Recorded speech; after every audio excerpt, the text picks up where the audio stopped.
Bienvenida o bienvenido a esta exploración de unos fragmentos clave de Historia de dos ciudades de Charles Dickens, en la traducción, recordamos, de Gregorio Lafuerza. Hoy nos vamos a meter de lleno en el corazón turbulento de Londres y París entre 1775 y 1792, un periodo, de contrastes brutales y cambios tremendos que acabaron llevando a la Revolución Francesa. Exactamente. Las páginas que vamos a comentar hoy nos lanzan de lleno a ese mejor de los tiempos y el más detestable, ¿no? Como dice el famoso inicio. Y la idea no es solo seguir la trama, que también, sino más bien intentar entresañar esas tensiones que hay por debajo, los secretos familiares, sociales, y cómo Dickens pues va tejiendo los destinos de los personajes con las fuerzas de la historia, que parecen imparables. Pues sí. Nuestra tarea hoy, digamos, es buscar las claves que nos dan estos capítulos sobre los personajes principales, claro, pero también sobre esa atmósfera tan asfixiante y los presagios, ¿no?, de la que se avecina. Pues venga, vamos a ello. Empecemos por el principio, por esa instantánea tan potente de 1775 que abre la novela, en el libro Vuelta a la vida. ¿Qué nos dice ese primer capítulo sobre la época? Pues mira, nos mete de cabeza en un mundo de contradicciones, pero contradicciones extremas. Por un lado, Dickens nos pinta una Inglaterra como muy crédula espiritualmente, ¿sabes? Con profecías de baratillo, fantasmas que estaban de moda, Sí.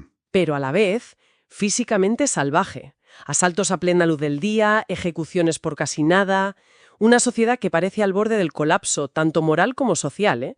A pesar de tener, como dice él, un rey de bien desarrolladas mandíbulas. Y mientras, al otro lado del canal, en Francia, la cosa parece deslizarse hacia el precipicio, pero como con una especie de elegancia inconsciente, ¿verdad? Eso es. Dice, un rey de grandes quijadas y una reina de rostro hermoso. Pero, claro, bajo esa calma aparente se esconde una crueldad sistémica. Precisamente, la anécdota que menciona Dickens, bueno, aunque sea ficticia, ¿no?, sobre el joven torturado hasta la muerte por una ofensa religiosa menor, es brutal. Le cortan las manos, le arrancan la lengua, lo queman vivo. O sea, no es solo un acto de barbarie aislado. No, claro. Es un síntoma del poder absoluto, totalmente arbitrario, que existía. Una desconexión tremenda con el sufrimiento de la gente. Y mientras, venga, a imprimir papel moneda sin control, ¿no? Como una ilusión de que todo iba bien justo antes de la caída. Y es justo ahí, en ese contexto, donde Dickens mete esas figuras casi míticas, ¿no? El leñador destino y el labriego muerte. A mí me parece fascinante cómo presenta la revolución no como algo que pasa de repente, sino como algo que se está gestando en silencio. Invisiblemente. Totalmente. Es una metáfora potentísima. Mientras las élites están ahí, aferradas a sus divinos derechos, como dice él, Sí. las herramientas que los van a destruir ya se están fabricando. En los bosques, en los campos, señala una ceguera colectiva, ¿sabes? Una incapacidad para ver esas fuerzas subterráneas que están a punto de arrasar con todo. Es una crítica social tremenda, pero envuelta en una imagen casi poética del destino que está en marcha. Bueno, entremos ahora en la trama un poco más personal, con la aparición del señor Lorry y su misteriosa misión. Ya el viaje en la diligencia de Dover nos mete en un ambiente de sospecha, de peligro constante. Y Lorry, el empleado del Banco Telson, tan metódico, tan reservado, es nuestro primer guía en este mundo tan incierto, ¿no? Y esa idea que le ronda la cabeza, sacar a alguien de la tumba, introduce de inmediato el gran tema de la resurrección, que va a recorrer toda la novela. Y no es solo física, como veremos luego. Recibe ese mensaje tan críptico, ¿no? Resucitado. Y descubrimos que va a encontrarse con Lucy Manette. ¿Qué es lo que tiene que revelarle? Pues una revelación terrible. Y peligrosa, además. Tiene que decirle a Lucy, que cree que su padre está muerto, que en realidad el doctor Manette de Beauvais ha estado, enterrado en vida durante 18 años en la Bastilla. ¿18 años? Sí. Víctima de una lettre de cachet, esas órdenes de arresto en blanco que eran el símbolo máximo del poder absoluto y arbitrario de la nobleza francesa. O sea, podían hacer desaparecer a cualquiera. Sin juicio, sin explicación, sin nada. 18 años. Es que es difícil hasta imaginarlo. Y en medio de esa revelación tan impactante aparece Miss Pross, la leal protectora de Lucy, Un personaje secundario, pero con una fuerza tremenda, ¿eh? Absolutamente. Y de ahí Dickens nos lleva a París, al barrio de San Antonio, y nos golpea con la escena del barril de vino derramado. ¿Qué significado le ves tú a esa imagen tan potente? Pues yo creo que es mucho más que una simple descripción de la pobreza. Es una metáfora visual brutal de la deshumanización. Ver a la gente lanzarse a lamer el vino mezclado con el barro te muestra hasta qué punto la miseria extrema, el hambre personificada, puede cargarse la dignidad humana. Y convertir la desesperación en algo casi animal, ¿no? Prefigura totalmente el caos y la violencia que van a venir después. Y es justo aquí donde conocemos a los Defarge. Los dueños de la taberna, que no es solo un negocio, es el corazón que late de la futura insurrección. Son los que observan y, a la vez, catalizan esa rabia popular. El clímax de esta primera parte es el encuentro con el Dr. Manette en el desván. ¿Cómo describiría su estado? Es un espectro, tal cual. Físicamente está liberado, sí, pero mentalmente sigue prisionero. La obsesión esa por hacer zapatos es un mecanismo de supervivencia, un intento de mantener la cordura en medio del vacío. Su única identidad es 105 Torre Norte. La resurrección es dolorosamente incompleta. El momento en que parece reconocer algo al ver el pelo de Lucy es desgarrador. Un pequeño atisbo de conexión que se va enseguida. Sí, ese mechón de pelo que guardaba es el único hilo que le conecta con su pasado. Hay un instante de lucidez, sí, pero el trauma es demasiado profundo. Consiguen sacarlo de París, vale, pero la pregunta de Lorry, supongo que te interesará vivir, y la respuesta del doctor, no puedo decirlo. Uf.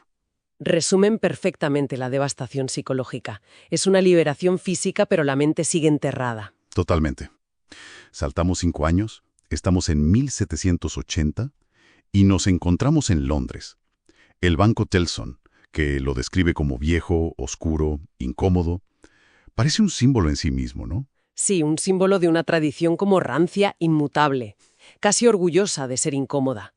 Y ahí conocemos a Jerry Cruncher, el portero, con sus misteriosas salidas nocturnas de pesca, que ya nos introduce un elemento de secretos y de una versión un poco más macabra de eso de la resurrección. Y el foco se traslada al juicio de Charles Darnay en el Old Bailey. ¿Qué nos dice este juicio sobre la justicia de la época? Pues que es un espectáculo bastante turbio y poco fiable, la verdad. Se busca un culpable de traición y los testigos principales, Barsad y Clay, son espías de dudosa moralidad, pero los presentan como patriotas. El ambiente es más de circo que de buscar la verdad, ¿sabes? Lucy y su padre son llamados a testificar lo que conecta las tramas de París y Londres. Pero la memoria del Dr. Darnay sigue bloqueada. Exacto. Y la clave para la absolución de Darnay, que parecía que lo condenaban sí o sí, viene de un sitio inesperado. La intervención de Sidney Carton. Aquí Dickens introduce ya de forma explícita y decisiva el tema de los dobles. El parecido físico asombroso entre Carton y Darnay es lo que siembra la duda y salva al acusado. ¿Qué representa esta dualidad para ti? Pues representa muchas cosas, creo. Por un lado, la arbitrariedad de la identidad, de la justicia, y por otro, establece ese vínculo fundamental entre estos dos hombres que va a culminar en el sacrificio final. Carton, el que es brillante pero cínico y autodestructivo, el chacal, ve en Darnay todo lo que él podría haber sido y no es. Su resentimiento, al principio, es palpable. Y conocemos esa dinámica Carton-Stryver, el ambicioso león, Stryver, que se lleva la gloria, y Carton, el chacal, que hace el trabajo intelectual en la sombra, ahogando su potencial en alcohol. Es una relación profesional bastante tóxica, ¿eh? Sí, totalmente. Y después de la tensión del juicio, pasamos a la calma aparente del hogar del Dr. Noom en Soho, un refugio cuidado por la leal Miss Pross, pero incluso allí la sombra del pasado y del futuro sigue presente. Encontrada en la Torre de Londres, perturba visiblemente al Dr. Martz. Claro, esos detalles muestran que el trauma sigue ahí, latente, bajo la superficie, y que la tranquilidad es muy frágil. Los pasos anuncian las multitudes de la revolución y la palabra cava, dig en inglés, reaviva los recuerdos enterrados del doctor. Conecta su pasado en la cárcel con el presente de Darnay, aunque todavía no sepamos exactamente cómo. Volvemos a Francia, y el contraste es brutal. La recepción de Monseñor es un retrato satírico y despiadado de la aristocracia. Es la encarnación de la decadencia, de la inutilidad, de la ceguera de una clase social que está a punto de ser barrida. Y en ese ambiente conocemos al tío de Darnay, el marqués Anne Dremont, que es, la crueldad fría y refinada hecha persona. La escena en la que su carruaje atropella al niño en Saint-Antoine es un punto de inflexión tremendo, ¿no? Su desprecio es absoluto. Es un catalizador fundamental. Sí, no es solo la muerte del niño, es la reacción del marqués. Lanzar una moneda como compensación, eso es lo que cristaliza el odio popular. Es ese desprecio absoluto por la vida de los pobres lo que enciende la mecha. Y ahí está Madame Defarge, observando y tejiendo. Siempre tejiendo. Su tejido que se convierte en un registro simbólico de los condenados por el pueblo. Es una imagen aterradora, ¿eh? De una justicia implacable y paciente. Exacto. Mientras tanto, el marqués se reúne con su sobrino, Charles Darnay, quien le planta cara por la crueldad de la familia. Y renuncia a su título y a su herencia. Es un intento de romper con ese legado de injusticia. Pero el pasado no se borra así como así. El marqués es asesinado esa misma noche por Jacques, que resulta ser Gaspard, el padre del niño atropellado. La venganza es directa, brutal. Y años después, ya cerca de 1789, vemos cómo esa venganza se ha sistematizado. El espía Barsad intenta infiltrarse en la taberna de Farge, y Madame Defarge, impasible, teje su nombre en su lista. Barsad revela que Lucy se ha casado con Darnay, el emigrado Evremonde. Esto parece que perturba a Monsieur Defarge, que siente cierto afecto por el doctor Manette, ¿no? Pero Madame Defarge es inflexible. Para ella, la sangre Evremond lo condena. Le da igual lo que él haya hecho personalmente. Su sed de venganza es absoluta. No admite matices ni perdón. Representa la cara más implacable y deshumanizada de la revolución. Y entonces la revolución estalla. La toma de la Bastilla la describe Dickens con una fuerza arrolladora. Defarge busca específicamente la celda del doctor. ¿Qué espera encontrar allí? Busca la prueba definitiva. El crimen que encarceló al doctor. El testimonio oculto que conecte a los Evremonde con la injusticia original.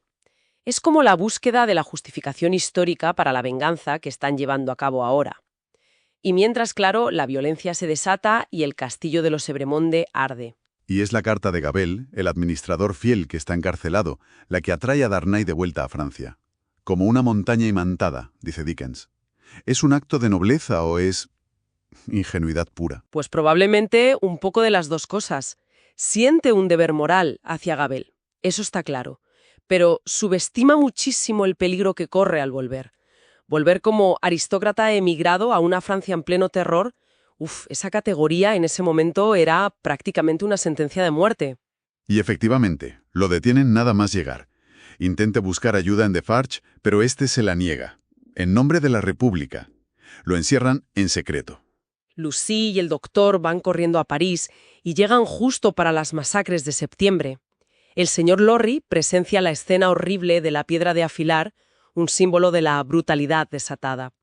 Dentro de la prisión, irónicamente, la condición de exprisionero del doctor, de mártir de la Bastilla, se convierte en un escudo protector para Darnay. Pasa más de un año. El doctor consigue que Darnay sea juzgado, y gracias a su popularidad lo absuelven triunfalmente.